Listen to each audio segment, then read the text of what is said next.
अस्सलाम वालेकुम। मेरे चैनल सच्ची सिखिया पर खुशामदीद। आज हम फ्यूचर प्रोग्रेसिव टेंस के बारे में पढ़ेंगे। फ्यूचर प्रोग्रेसिव टेंस हम इसलिए यूज़ करते हैं ताकि आने वाले वक्त में कोई भी काम जो कुछ वक्त के लिए कंटिन्यू हो उसे एक्सप्रेस कर सकें। लेट्स सपोज़ इस पॉइंट पर हम बात कर रहे हैं और फ्यूचर के आने वाले वक्त में किसी काम के होने का, कुछ देर के लिए होने का एक्सप्रेशन देना है हमें, तो उसके लिए हम फ्यूचर प्रोग्रेसिव या फ्यूचर कंटिन्यूस टेंस यूज़ करते हैं। We can use the future progressive to say that something will be in progress.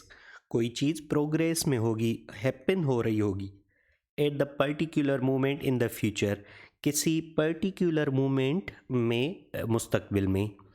Example, this time tomorrow I will be lying on the बीच।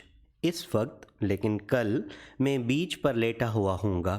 ठीक है। Now the act of lying, जो लाए होने का अमल है, ये प्रोग्रेस में होगा आने वाले वक्त में। Good luck with the exam, we will be thinking of you. आपके लिए शुभकामनाएं, एग्ज़ाम के लिए हम आपको याद कर रहे होंगे। ठीक है। Events that are fixed or expected to happen, जैसे कि the future progressive is often use to refer to the future events which are fixed or decided. Future progressive tense हम इसलिए भी यूज़ करते हैं कि आने वाले वक्त में कोई अगर चीज़ ऑलरेडी फिक्स है कि ये होनी है या डिसाइडेड है ये होनी है, और which are expected to happen, या जिसकी एटलीस्ट उम्मीद है in the normal course of events में, नॉर्मली जो काम हो रहे हैं उन इवेंट्स में उस चीज़ के एक्सपेक्ट है कि वो फ्यूचर में होगी। जैसे कि professor will be giving another lecture on Roman glass making at the same time next week. इसी टाइम अगले हफ्ते प्रोफेसर एक और लेक्चर दे रहे होंगे रोमन ग्लास मेकिंग के बारे में। आई will be seeing you on these days I expect, मैं उम्मीद करता हूँ कि मैं इन्हीं दिनों में तुम्हें देख रहा हूँगा। If we want to show that we are not talking about making decisions but about things that will happen anyways, अगर हम ये शो करें कि हम किसी डिसीशंस के बारे में बात नहीं कर रहे लेकिन वो फ्यूचर में वैसे भी होनी है चीज़ें, ठीक है, उससे भी हम फ्यूचर प्रोग्रेसिव टेंस में शो करते हैं। जैसे shall I pick up the laundry for you, oh no don't make a special journey, it's okay I will be going to the shops anyway. ठीक है, देखें, ये शॉप्स पर जाने का अमल वैसे भी होना है, उसे भी फ्यूचर में शो करने के लिए हम फ्यूचर प्रोग्रेसिव या फ्यूचर कंटिन्यूस टेंस का इस्तेमाल करते हैं। The tense can be use to make polite inquiries about people's plans. बिल्कुल पोलाइट इंक्वायरीज पूछने के लिए भी, बंदों के प्लान्स पूछने के लिए भी हम फ्यूचर प्रोग्रेसिव टेंस का यूज़ करते हैं। By using the future progressive to ask what you have already decided, the speaker shows that he or she does not want to influence the listener's intention. अगर आप future progressive tense use कर रहे हैं इसके लिए कि just आप जान सकें कि अगले बंदे ने डिसाइड क्या किया है, अगर आप फ्यूचर प्रोग्रेसिव टेंस यूज़ कर रहे हैं तो एक्चुअली आप उसके डिसीशन पर इन्फ्लुएंस नहीं कर रहे बल्कि सिर्फ उसका डिसीशन जानने के लिए उसे रिक्वेस्ट कर रहे हैं। अब कंपेयर करें दो सेंटेंसेस को। Will you be staying in this evening, क्या आप इस शाम यहाँ रह रहे होंगे। Now this type of question is very polite inquiry suggesting that I simply want to know your plan, मुझे सिर्फ आपका प्लान जानना है and nothing else।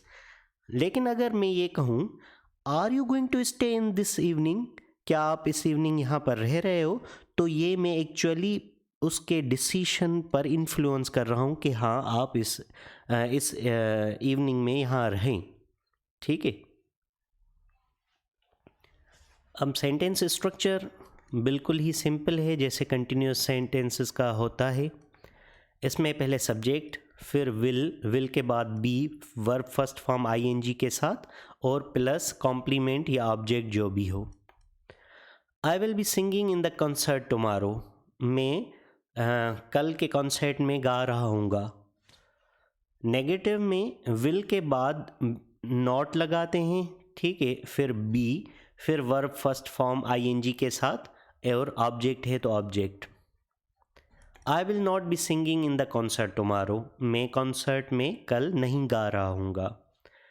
Interrogative form में सब्जेक्ट से पहले विल या शल आ जाता है, फिर बी, फिर वर्ब फर्स्ट फॉर्म आईएनजी के साथ और प्लस ऑब्जेक्ट।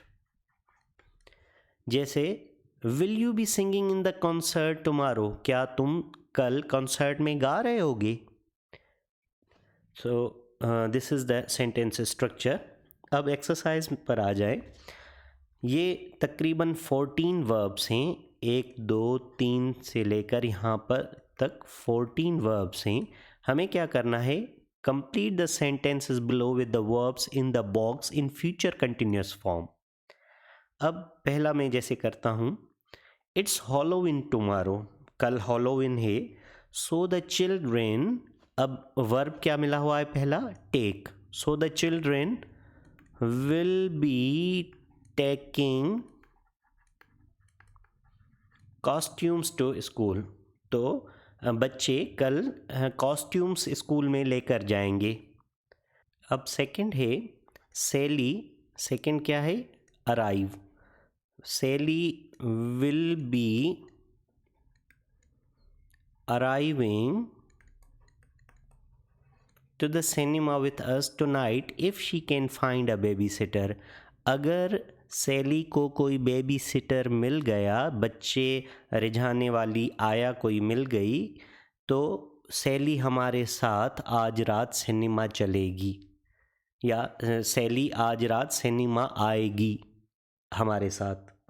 इसी तरीके से 14 के 14 सेंटेंस आपने सॉल्व करने हैं। टेक सम टाइम, और ये बिल्कुल भी इजी हैं। आपको विल या शल लगाकर बी के साथ वर्ब को आईएनजी फॉर्म में करना है, और ट्राई करें कि उसे उसकी मीनिंग भी कर लें। आज के लिए इतना काफ़ी है। Thank you. सच्ची सिखिया पर बने रहिए और सीखते रहिए। अल्लाह हाफिज़।